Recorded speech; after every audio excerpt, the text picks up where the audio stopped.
Coaches Corner. Here with me today is Washington High School coach, Mr. Eric King. How are you doing, Coach King? All right, it's nice to be here. All right, and could you give us a little bit of history about Washington High School? Washington High School is a school out in western Kansas, western Wyandotte County, I should say. We're a 5A school. We have about 1,300 kids. It's a mixed school, various cultures. You know, we're probably about 55% black, probably about 30% Caucasian, and the other 20%, 30% other. So we're a really good school. You know, our kids are really good on the grade level. There are 80% of our kids are doing reading and math on grade level. So we're really proud of our kids. They're just a great tradition of kids, great community. All right, and how long have you been coaching? This is my 15th year as a coach, but my 8th year at Washington High School. My first 7 years was at Argentine Middle School, and then my these last 8 have been at Washington High School.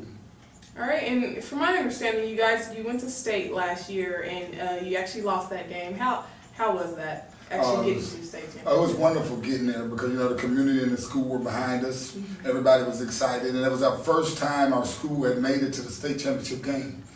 You know, so to get that far in such a long time was really gratifying, and the kids really felt that the teachers, the staff, administration, everybody was behind us. So it was a wonderful feeling. We just didn't bring home the ring, though. We're 3 minutes from bringing home the ring. Oh, okay. And you mentioned administration and the community behind you. How important do you think that is to have a successful athletic program?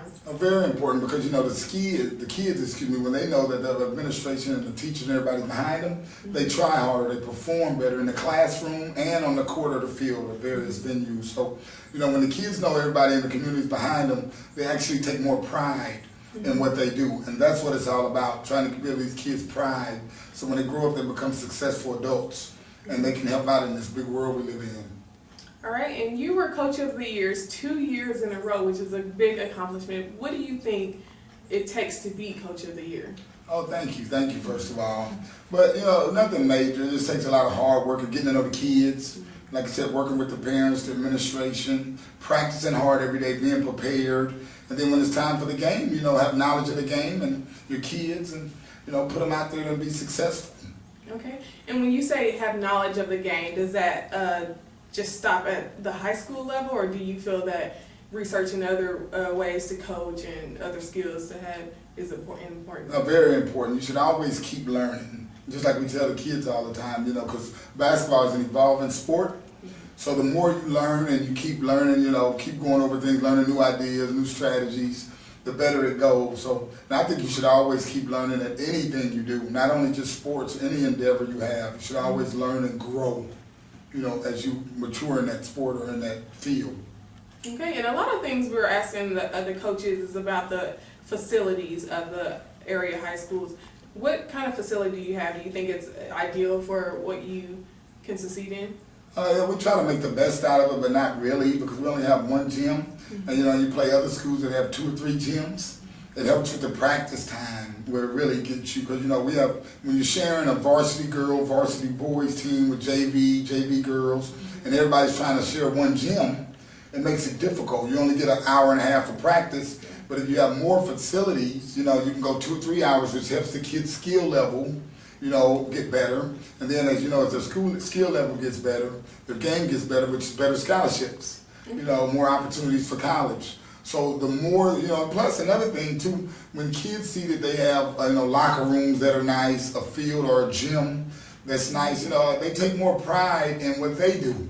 You know, some schools we go play at, they have 2 or 3 gyms, and the kids, they have Gatorade machines in the locker room, you know, and then when kids walk in there, they just have a sense of accomplishment. You know, this is who we are, this is our tradition. And, you know, and a lot of times it may not seem like it, but your facilities play a big role in that, and helping kids feel pride in who they are and believing in who they are. Okay, and do you think that plays a major factor in when the area schools get good players and then they transfer out to suburban schools? Do you think that plays a big factor? Yes, it does. It plays a huge factor in it because, you know, kids want to play in nice facilities. You know, kids want to play in gyms that look nice. They have banners everywhere. They have a nice court. You know, they look up and they have a nice parent section roped off. It's like when we played McPherson in the state championship game. You know, we had a nice, my parents did a wonderful job. We had a nice section of parents, but they had 5 sections.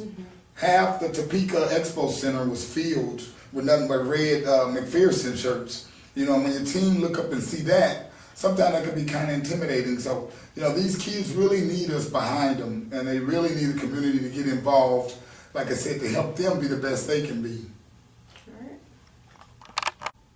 All right, Coach King, last year one of your players was runner-up for the DeRenner Award. How do you think they choose the DeRenner Award or other postseason awards? It's not bad, but you know, I have to take it away from any of the kids from Olathe East who did a really good job. We played against them, and they were a really good team, great coaches out there, great school. But a lot of times I think it comes down to respect for your school and exposure.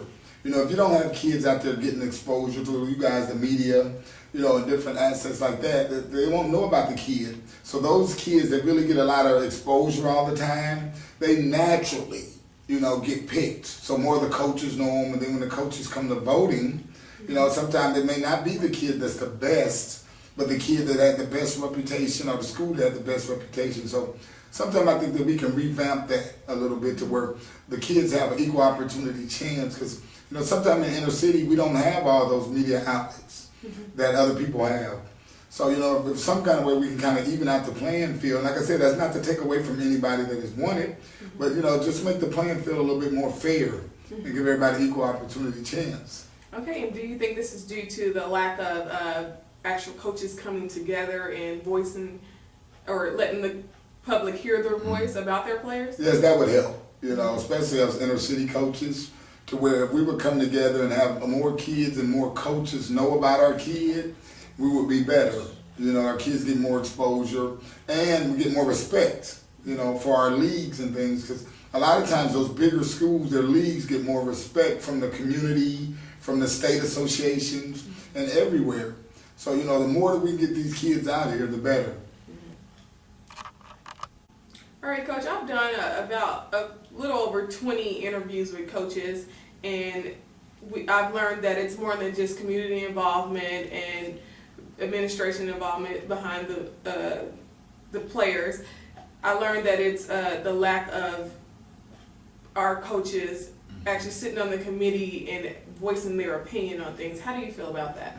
Well, I agree with you. You know, a lot of our kids don't get postseason awards because we don't have enough representation, you know, on those committees that pick the player of the years and these kind of postseason awards. We really need more people on those committees so we can have a voice. You know, a lot of times, especially in the inner city, you know, we're not on those committees, so our kids don't get any kind of rep or they don't get picked for these spots because simply they're not talked about.